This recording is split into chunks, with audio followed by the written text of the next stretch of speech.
The rice tariffication law has proven it needs further tweaking or fine-tuning so government can intercede on behalf of the public when retail grain prices surge or in times of calamity when supply is low. And the House is completely in sync with the president as it puts a deadline to craft the necessary amendments post-haste by the 25th of this month. As we hear more from our Clazel Pardilia.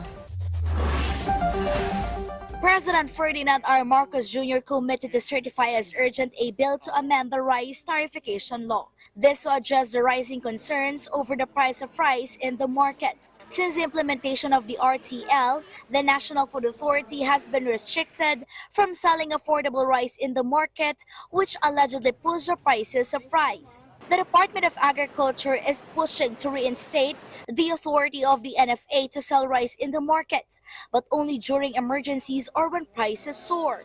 Under the proposed changes, the selling price of the NFA rice, once at 27 per kilogram, is expected to increase to around 40 pesos per kilogram.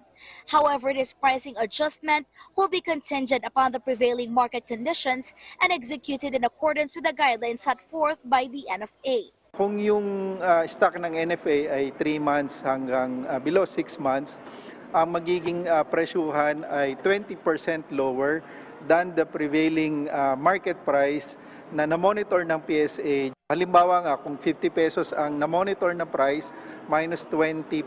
So that's minus 10 pesos. So ang bentahan nila is 40 pesos.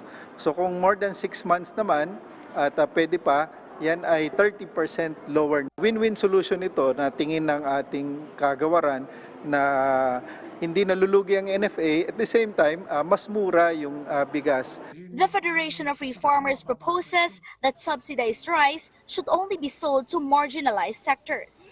Baka pati yung hindi naman kailangan ng subsidized rice, nakakabili pa rin.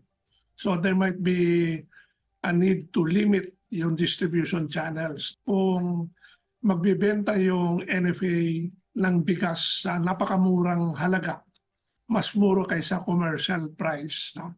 Baka maging ang epekto niyan ay babagsak naman ang presyo ng palay. Kasi yung mga trader, mapipilitan silang bilhin yung palay ng magsasaka sa mababang presyo.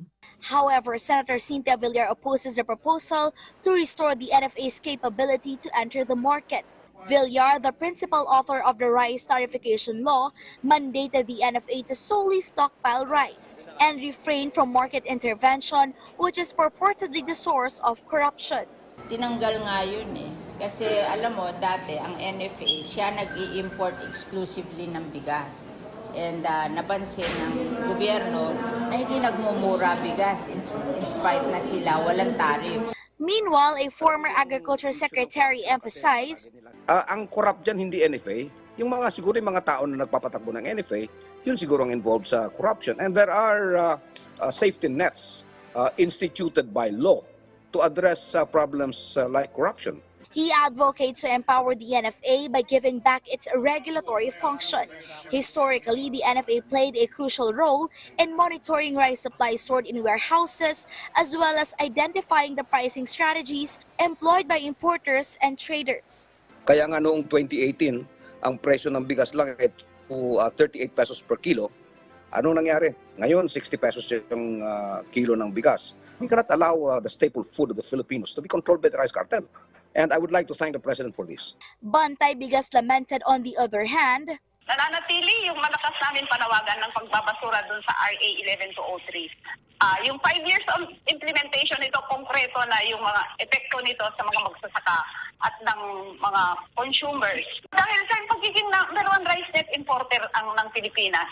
Clazel Pardilia for the New and Better Philippines.